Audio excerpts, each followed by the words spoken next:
All right, so I get asked all the time when you walk in, how do I actually get to the decision maker and the owner? And I'm going to go over that with you. I also want to share a couple of the do's and don'ts. All right, so some do's and don'ts when you're out there in the field. There are certain things that you don't want to say. They're red flag words. They trigger these walls to go up. As you get experience, you'll know exactly what I'm talking about. So I made a short little list here of some of the don'ts and then things that they can be replaced with. So as you're walking into businesses, going in and just flat out asking if the owner is in.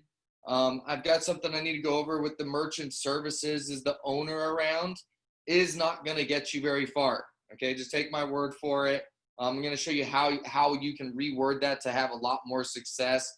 The word contract is not a fan favorite, if you will. If you think about it, when you go in to buy something, let's do your contract, may not sound as appealing. Sounds like you're getting locked in, or at least it makes me feel that way. And then asking permission, may I show you, or can I show you? There are a better way of going around these things here. And these are some of the most common phrases and things that you're going to be doing out there. So I wanted to show you the correct way of wording it because it makes a huge difference. So the do's, instead of asking if the owner is in, you want to ask the person you're talking to. You're the one that handles this, right? And I'll give you an example. Here's your tip. Here's how you get to owners. If I walked into a restaurant and I don't see someone who looks like the general manager or the possible owner, and basically there's a hostess or a host there at the front, I'm literally going to just talk to that person. I'm going to give them the brief rundown like I do with everyone, explain the basics of the program, and I am going to say, you're the one that handles this stuff, right? Now, the odds of them handling it, I already know are like 0% based on everything that I'm seeing. But I'm going to ask the question that way anyways, because they're going to give me something like a chuckle and like, no, John handles that. I don't know what we're talking about. Let me go get John for you. They are literally most likely going to tell you who the owner is, and they will go grab them if they're around. And if they're not around, they're still going to give you a name, most likely, more than not. They're going to give you a little more information, possibly be able to get them on the phone for you. But if you walk in, you say, hey, I'm here to go over the credit card machines. I do the credit card processing stuff. I've got this great program. Is the owner around? More than not, even if the owner's there, they're going to say they're not. Okay, gatekeepers are trained to block out the salespeople. So those don'ts will block you out.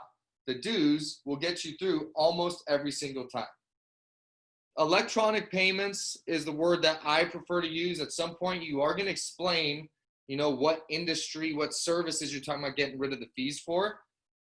I recommend using electronic payments rather than merchant services or credit card processing. One will get you further than the other. Replace the word contract with application. Again, the word contract seems like they're locked in. When someone uses the excuse, I'm in a contract, right? Normally it means you're bound. Application is nothing more than an application. Let's fill out this app and see if you get approved. Let's see if you qualify. But application has a lot less bound terminology than contract. And instead of asking them, can I show you? Just pull an app out or just pull the flyer. I'll be like, here, let me show you real quick and check this out. Just so that you can actually see it in writing. And you start pointing at it where you want them to read. If you're showing a free terminal form, they're like, here, let me show you. Most people are used to leasing equipment. We do it for free. Check it out. Boom. Let me show you real quick.